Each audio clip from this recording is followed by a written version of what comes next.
100 of the finest engineers at Aurora Dynamics stood around the prototype, each shaking his head in quiet defeat. The investor demonstration was less than 24 hours away, and the engine refused to wake. Evelyn Cross stood at the center of the garage, her eyes cold as steel, asking the same question to every engineer in the room: was there anyone who could save this car? Nobody answered. Behind the glass partition, a man in a maintenance uniform stood watching in silence, a mop bucket in his hand, and not one person in that building knew who he was. Who was the quiet man behind the glass, and why could 100 engineers not solve what he already understood?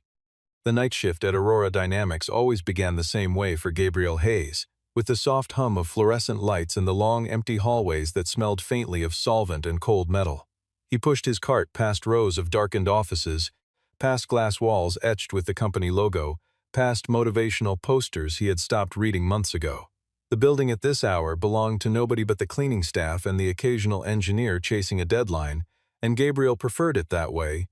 moving through the silence like a man who had made peace with being invisible. He emptied trash bins with the same careful attention he gave to everything else in his life, methodical, unhurried, and entirely without complaint, the kind of steadiness that made supervisors trust him without ever quite noticing him. At 9 in the evening, like every night, he stepped into the stairwell, pulled out his phone, and called his daughter before she went to sleep. Grace was 8 years old, and her voice always sounded smaller over the phone than it did in person, as though distance shrank everything that mattered most.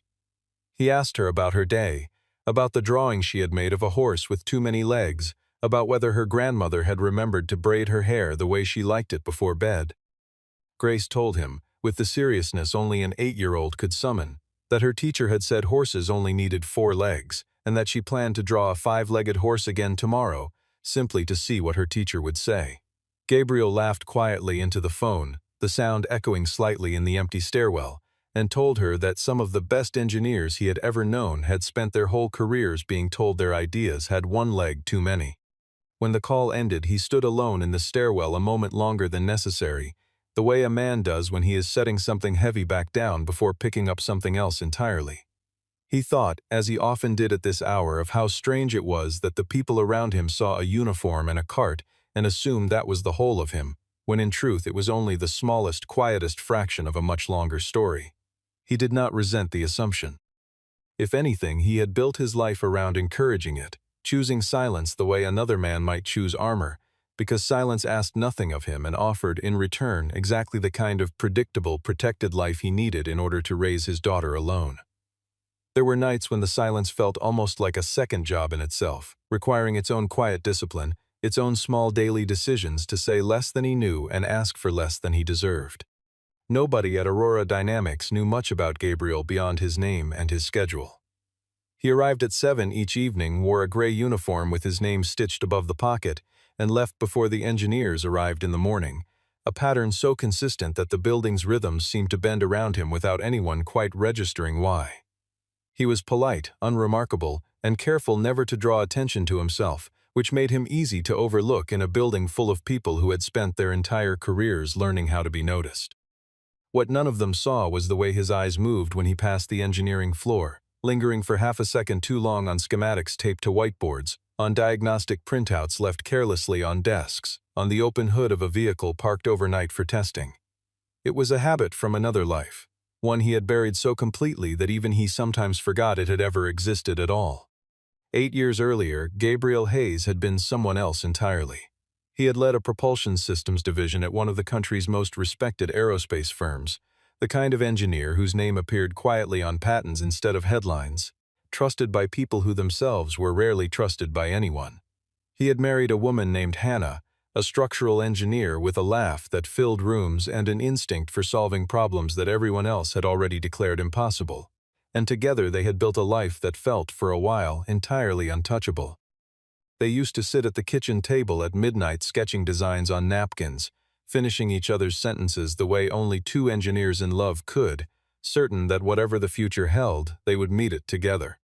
When Hannah died suddenly after a short illness, Gabriel found himself standing in a nursery holding a 6-month-old daughter in one arm and a resignation letter in the other, unable to imagine handing either one to someone else. The company offered him a leave of absence, then a reduced schedule, Then finally, quietly, the suggestion that perhaps it was time to consider his options elsewhere, phrased the way companies phrase things when they have already made their decision. Gabriel did not fight it. He left the only career he had ever wanted in order to become the only parent Grace had left, and in the years that followed he discovered that nobody asks an unemployed grieving father about his patents, only about his availability for the next shift. He chose maintenance work deliberately, not as a fallback but as a strategy, because the hours allowed him to be present for every school drop-off, every fever, every small catastrophe that defines the early years of raising a child alone. He had applied to Aurora Dynamics specifically because the night shift began after Grace's bedtime and ended before she woke, a schedule built around her needs rather than his ambitions. He never once told anyone at the company that the man who emptied their trash bins at midnight had once designed engines that flew faster than sound, partly out of pride and partly out of a quiet fear that the past, once spoken aloud, might somehow demand to be lived again. There had been one afternoon, almost 2 years into the job, when Grace had come home from school with a science assignment asking every student to interview someone whose work they admired, and she had announced, without a trace of doubt, that she intended to interview her father about machines. Gabriel had spent that entire evening at the kitchen table answering her questions in the simplest possible terms, describing how an engine breathes and how a battery remembers, careful never to let his explanations drift into territory that might reveal how deeply he actually understood the subject. Grace had written her report in careful, looping handwriting, declaring proudly that her father knew everything there was to know about cars because he worked around them every single night, and Gabriel had read the final page twice before folding it gently and placing it in the drawer where he kept the few things in the apartment that mattered most to him. He thought of that evening often during his shifts, usually while wiping down a workstation or restocking a supply closet, and the memory always arrived with the same quiet ache, equal parts pride and grief. Grace believed her father understood cars because he cleaned around them, and there was a kind of mercy in that belief, a simplicity that protected her from a history far heavier than anything an 8-year-old needed to carry. Gabriel had decided long ago that some inheritances were not gifts, and that the weight of his old career, with all its triumphs and its losses, was one he intended to carry alone for as long as he possibly could. The Helix prototype had been Aurora Dynamics' answer to every skeptic who said the company moved too slowly compared to its larger, better-funded competitors. It was meant to be unveiled the following afternoon to a room full of investors and a federal transportation official, whose support could secure funding for the next 3 years of research and development. The vehicle combined an experimental battery architecture with an autonomous control system that had taken 2 years and tens of millions of dollars to develop, and everyone in the building understood that tomorrow's demonstration was not simply important, it was existential for a company that had already promised more than it had yet delivered. Evelyn had personally walked the board through every milestone leading up to this moment, staking her own credibility on a machine she believed in completely. She had founded Aurora Dynamics 9 years earlier out of a small rented warehouse with 4 employees and a single half-finished prototype that barely ran for 10 minutes before overheating, and she had spent every year since convincing investors, regulators, and her own board that patience would eventually be rewarded. 2 larger competitors had already launched similar vehicles to lukewarm reception, and privately, several board members had begun to ask whether Aurora Dynamics had simply moved too carefully in a market that no longer rewarded caution. Evelyn had pushed back against those doubts in every meeting, insisting that the Helix prototype represented years of disciplined engineering rather than a rushed imitation of someone else's idea, and tomorrow's demonstration had been designed specifically to prove her right. At 11 o'clock that night, while most of the engineering staff had finally gone home to sleep before the big day, the prototype's engine display flickered once, dimmed, and went completely dark without warning. The first engineer to notice was a junior technician running overnight diagnostics, a young woman barely 2 years out of school who stared at the dead screen for nearly a full minute before she trusted herself to believe what she was seeing. Within 20 minutes, the call had gone out to nearly every senior engineer in the company, phones buzzing awake across the city with the kind of urgency that needed no further explanation. By midnight, the garage that housed the Helix prototype looked less like a workspace and more like a hospital waiting room, full of tense faces, half-finished coffee, and the particular silence that settles over a room when nobody wants to be the first to say how bad things might really be. Jackson Reed, the lead engineer on the propulsion team, arrived first and took charge immediately, pulling up diagnostic logs across 3 separate monitors while issuing instructions to anyone within earshot. He had built his entire career on being the smartest person in any room he entered, the engineer who solved in hours what other teams took weeks to untangle, and he intended to solve this the same way he solved everything, through sheer force of intellect and very little sleep. He ran the standard battery diagnostics first, certain the answer would present itself quickly the way it always had before, and when it did not, he moved methodically through every protocol he had ever trusted, refusing to consider that the problem might lie somewhere outside the boundaries of his own expertise.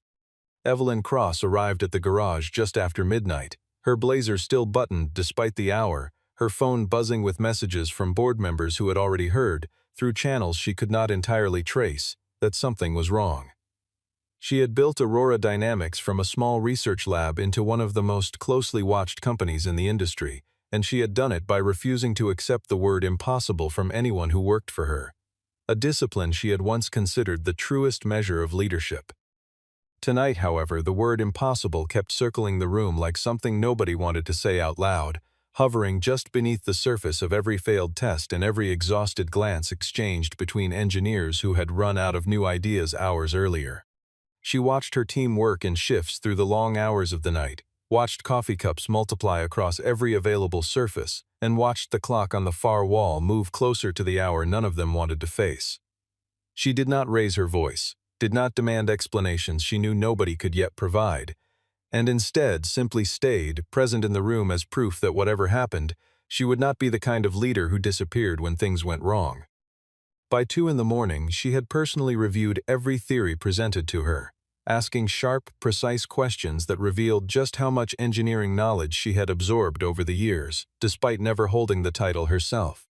By 3 in the morning, nearly 100 engineers had cycled through the garage in one capacity or another, each one bringing a theory, a diagnostic tool, or a desperate suggestion pulled from years of training and experience. They tested the battery management system 3 separate times, certain the fault had to live somewhere within its architecture. They rewrote sections of the control software, rebooted every subsystem in sequence, and replaced 2 components that showed no obvious signs of failure but seemed like reasonable suspects given the limited time remaining. Nothing worked. The engine remained silent, the diagnostic screen blinking the same unhelpful error code it had displayed since 11 o'clock, refusing to offer even the smallest clue about where the true failure might be hiding. One senior engineer suggested, half seriously, that the entire control unit might simply need to be replaced wholesale before morning, an option Jackson rejected immediately since no spare unit existed, and building one from scratch would take far longer than the hours remaining before the demonstration. Another engineer wondered aloud whether the failure might be tied to a software update pushed 2 days earlier, and the team spent nearly an hour rolling back versions and rerunning tests, only to watch the engine remain exactly as dark and silent as before. Each failed theory seemed to drain a little more confidence from the room, until even the engineers who had arrived at midnight certain they would solve the problem within the hour found themselves running out of words to reassure each other. By 4 in the morning, even Jackson Reed had run out of theories worth testing, a fact he found almost impossible to accept after a career built entirely on never running out of theories. He sat slumped against a workbench, staring at lines of code he had already reviewed 4 times, aware that the silence in the room had shifted from focused determination into something closer to dread. Around him, engineers who had once been confident, even arrogant, about their abilities now sat with the particular stillness of people forced to confront the limits of their own training. Nobody wanted to be the one to say the demonstration might need to be postponed, knowing exactly what that would mean for the company's reputation and for the careers of everyone standing in that garage. It was Evelyn who finally said what everyone else had been avoiding. She stood once more in the center of the garage, surrounded by exhausted engineers who could no longer meet her eyes, and asked, for what felt like the 100th time, whether anyone in the room had a solution they had not yet tried. The silence that followed was the kind that arrives only when 100 trained professionals have genuinely run out of answers, a silence heavier than any words could have been. Jackson Reed finally spoke, his voice flat with exhaustion, admitting that the team had exhausted every diagnostic protocol they knew and could not identify the source of the failure before the demonstration began in less than 14 hours. Evelyn nodded once, dismissed the room, and asked that anyone with new information call her directly, no matter the hour, before walking out alone to make the phone call to the board that she had been dreading all night. Gabriel had been pushing his cart along the perimeter of the garage for the better part of an hour, careful to stay out of the way of the crowd of engineers who never seemed to notice him regardless of where he stood. He had heard fragments of the conversation throughout the night, enough to understand the shape of the problem, and something in the description of the failure had caught his attention the way a familiar voice catches attention in a crowded room. As the engineers filed out, exhausted and defeated, Gabriel found himself standing near the open hood of the Helix prototype, looking at a diagnostic readout left glowing on a nearby monitor, recognizing a pattern he had seen before in a different vehicle, in a different decade, under a different name entirely. He approached Jackson Reed carefully, choosing his words the way a man chooses his footing on unfamiliar ice, and offered quietly to take a look at the engine himself before everyone gave up entirely. Jackson turned to him with the particular tiredness of a man who had just lost a battle he was certain he would win. And the look on his face shifted quickly from confusion to something close to amusement once he understood who was speaking. He asked Gabriel, not unkindly but not gently either, what exactly a man who mopped floors thought he might find that 100 trained engineers had already missed across 6 exhausting hours. A few of the remaining staff laughed quietly, not out of cruelty exactly, but out of the particular exhaustion that makes small crowds feel almost harmless. Gabriel said nothing further in response, simply nodded once, picked up his cart, and continued down the hallway as though the conversation had never happened at all. Evelyn had been close enough to hear the exchange, though she had not looked up from her phone during the entire conversation. She remembered vaguely, registering the sound of laughter and a man's quiet, unprotesting apology, but her mind was already 3 steps ahead, drafting the message to the board that would need to explain why tomorrow's demonstration might not happen at all.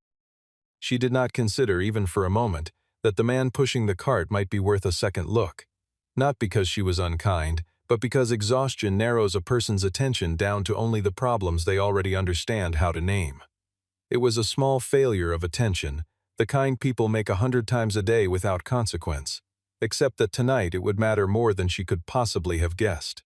Gabriel finished his rounds an hour later than usual, his mind circling back again and again to the diagnostic readout he had glimpsed on the monitor before Jackson dismissed him. He recognized the signature of the failure, a particular kind of kexinal interference that masqueraded as a hardware fault but was, in his experience, almost always something else entirely hiding just beneath the surface. It was the kind of problem that hid in plain sight precisely because it did not behave the way engineers expected failures to behave.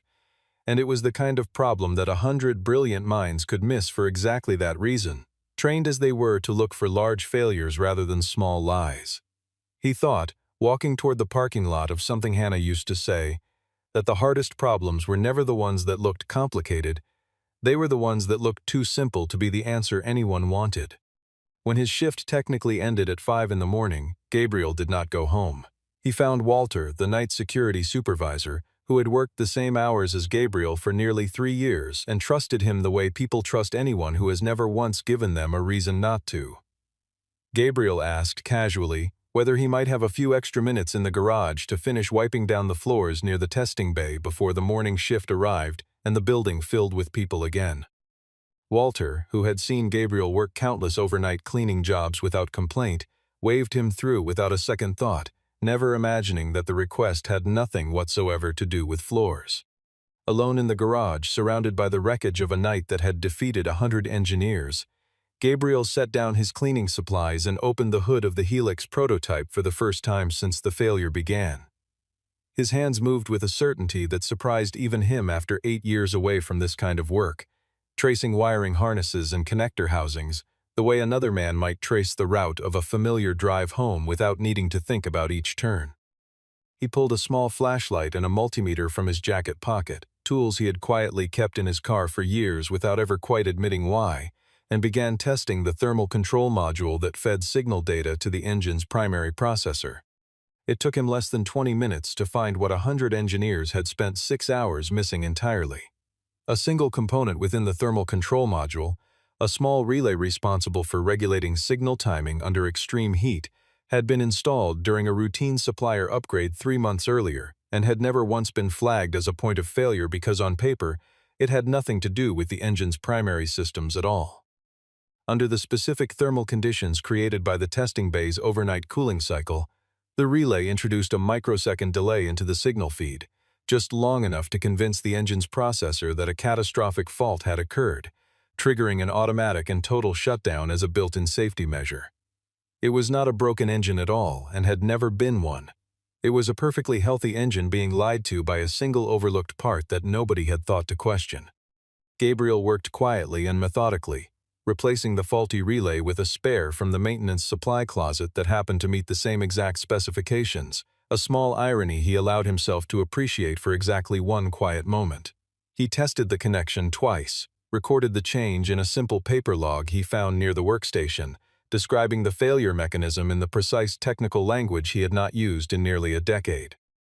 He started the engine just long enough to confirm the display had returned to a steady, healthy state before shutting it down again, unwilling to leave the vehicle running unattended.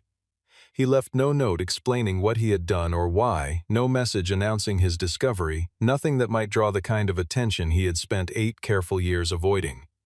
He simply closed the hood, gathered his cleaning supplies, and walked out of the garage as the first gray light of morning touched the parking lot outside.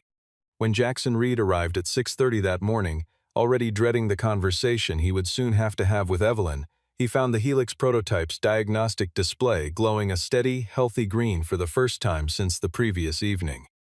His first reaction was disbelief, followed quickly by a kind of suspicion that made him pull up the building's overnight security footage before he allowed himself to feel any relief at all. The footage showed exactly one person entering the garage after the engineering team had finally left for a few hours of rest, and it was not another engineer, a supplier representative, or anyone with the technical clearance the situation seemed to demand. It was the maintenance worker in the gray uniform, the same man he had laughed at 6 hours earlier without a second thought.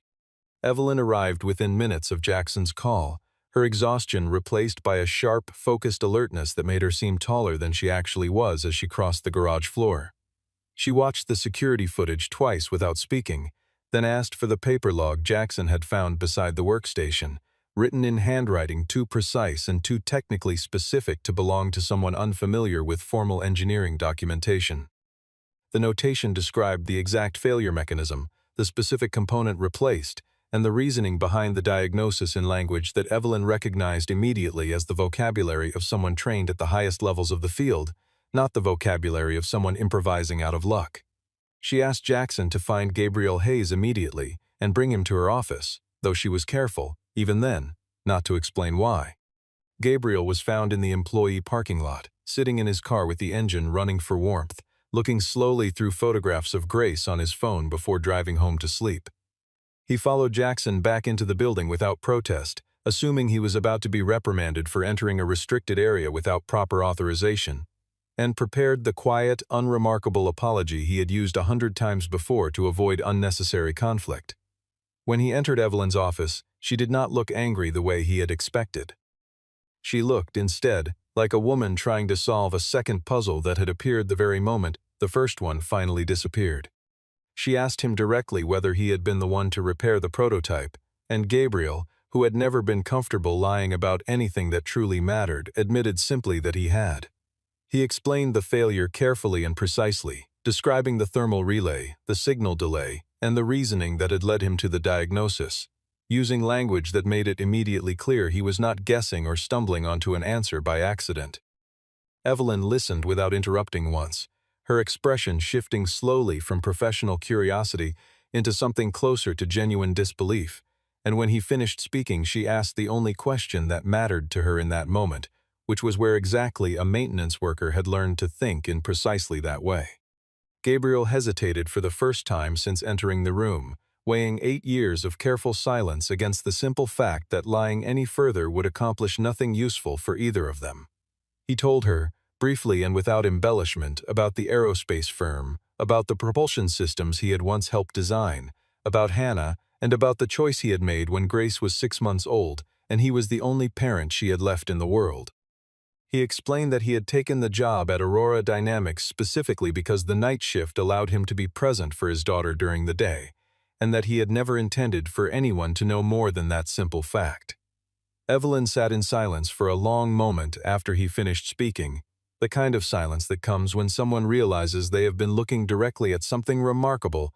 without ever truly seeing it at all.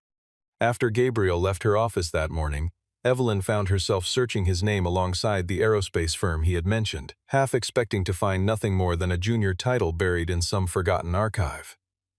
Instead, she found 3 patents filed under his name from nearly a decade earlier, each one tied to propulsion control systems still referenced in technical papers she herself had read during her own years of training.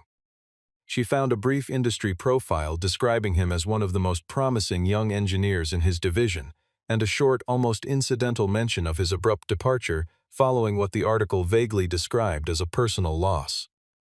She closed the browser window slowly, aware that she had just learned more about the man in 10 minutes of searching than she had learned about most of her own senior staff in years of working alongside them. Word of what had happened spread through the engineering department by mid-morning, though not through any formal announcement Evelyn made. Jackson Reed told 2 colleagues in confidence, who told several more without quite meaning to, and by lunchtime nearly everyone in the building knew that the maintenance worker they had laughed at the night before had solved a problem that defeated the entire senior engineering staff in a single quiet hour.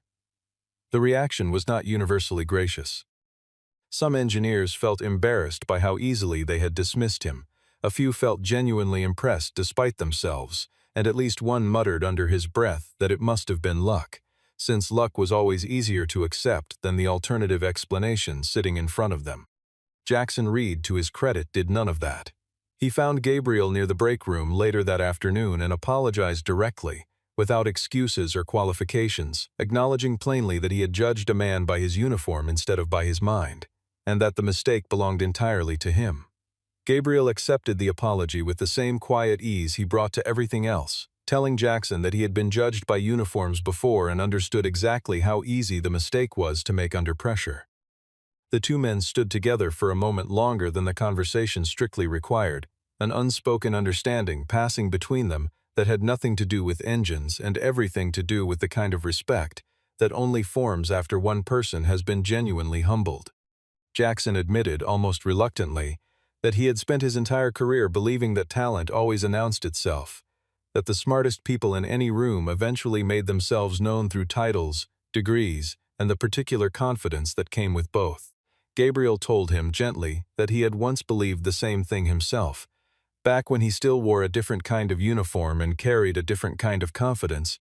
and that grief had taught him how quickly the things a person built their identity around could be stripped away without warning. Jackson did not fully understand the remark in that moment, but he carried it with him for the rest of the week, turning it over the way a person turns over a stone that feels heavier than its size suggests.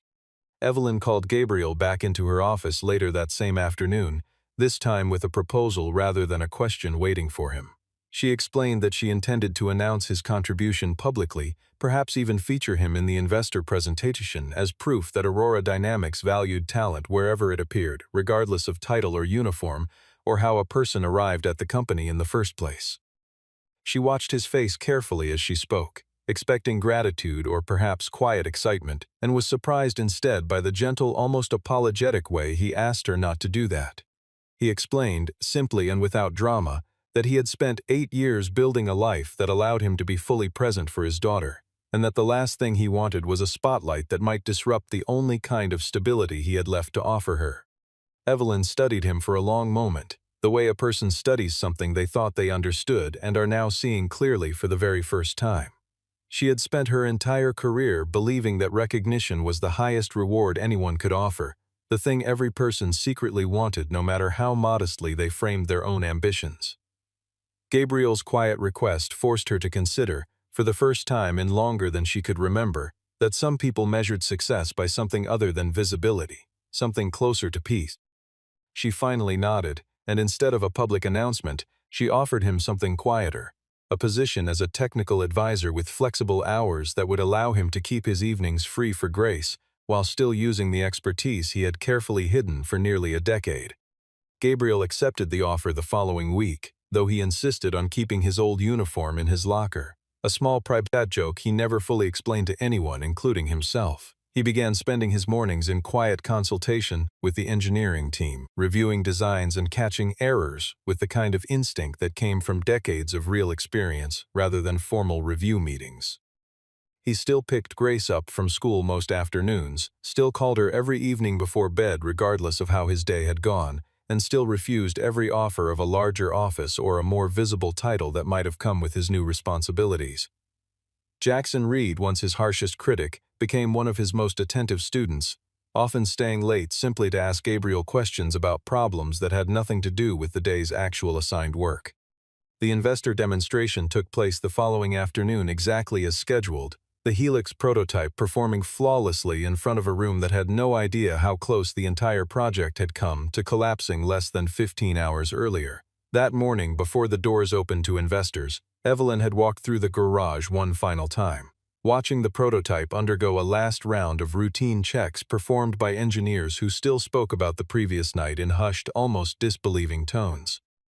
Jackson Reed stood near the vehicle running a final diagnostic sweep, glancing occasionally toward the small office where Gabriel sat quietly reviewing unrelated paperwork, as though some part of him needed the reassurance of knowing the man who had saved everything was still nearby. Evelyn had considered briefly asking Gabriel to be present in the room during the presentation itself, simply as an extra precaution should anything unexpected arise, but she respected his wishes enough not to ask twice after he had already told her once that he preferred to remain in the background. The federal transportation official asked sharp, detailed questions about the vehicle's reliability under extreme conditions, and Evelyn answered each one with a calm confidence that surprised even her own board members, who had spent the previous night fielding anxious phone calls. By the end of the presentation, the funding Aurora Dynamics needed for the next 3 years had been secured, and the small crisis that had nearly derailed everything was already being spoken of in the past tense, as though it had never truly threatened the company at all. Evelyn found herself, in the weeks that followed, lingering near Gabriel's small office more often than business strictly required of her. She told herself it was professional curiosity, a simple desire to understand how a man with his background had remained so completely unknown to the company for so long. But the explanation grew thinner each time she offered it to herself in private. One evening, working later than usual, she overheard him on the phone with Grace through his half-open door, his voice softening into a register she had never once heard him use in any meeting, patient and warm and entirely without the careful professional neutrality he wore during business hours. She did not interrupt him. She simply stood in the hallway for a moment, listening to a kind of devotion she had rarely encountered in anyone she had worked with, before quietly continuing on her way down the corridor. Their conversations grew longer over the following months, drifting slowly from engineering problems into smaller, more personal territory, the way two careful people sometimes circle closer to each other without either one naming what is actually happening between them. Evelyn never offered him the spotlight again, having learned that some forms of respect required restraint rather than recognition, and Gabriel never asked for anything beyond the quiet stability he had built so carefully for his daughter. What grew between them instead was something neither had expected and neither rushed, built on the kind of mutual regard that comes only after one person has truly seen another at their most unguarded and chosen to honor it rather than expose it.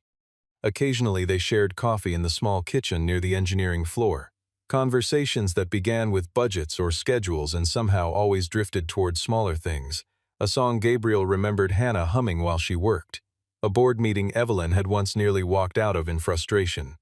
Neither of them rushed toward anything resembling a declaration, content instead to let the friendship settle into its own steady rhythm, the way two people sometimes build trust more durably in silence than in any grand gesture. It was for both of them an entirely unfamiliar kind of patience, and neither seemed eager to disturb it by naming it too soon. Aurora Dynamics moved forward into its next generation of vehicles with renewed confidence from its board and its investors. The crisis of that one long night into company history is little more than a cautionary footnote. But inside its walls, a much smaller and quieter story continued to unfold, one that had begun the night. 100 engineers admitted defeat, and a single father, unnoticed by everyone in the room, simply opened the hood and found what all of them had missed. On a quiet evening nearly a year later, Evelyn stayed behind after most of the building had emptied out, ostensibly to review a budget proposal that could easily have waited until morning. She found Gabriel in his small office exactly where she expected him, sleeves rolled up, comparing two versions of a schematic with the same patient focus he brought to everything he touched. She asked, almost without meaning to, whether he ever missed the life he had given up, the patents, the recognition, the career that might have carried him somewhere far more visible than a quiet office on the third floor. Gabriel considered the question seriously before answering, the way he considered most things, and told her that he had built engines that flew faster than sound, but none of them had ever once called him on the phone to tell him about a horse with too many legs. Evelyn smiled at that, more openly than she usually allowed herself at work, and understood, perhaps for the first time, that some achievements were never meant to be measured by how far they traveled, but by how faithfully they stayed. Gabriel Hayes never asked to be remembered as anything other than what he already was, a man who had once flown faster than sound and chosen, without regret, to spend his life moving slower for the sake of someone he loved more than any career he had ever held.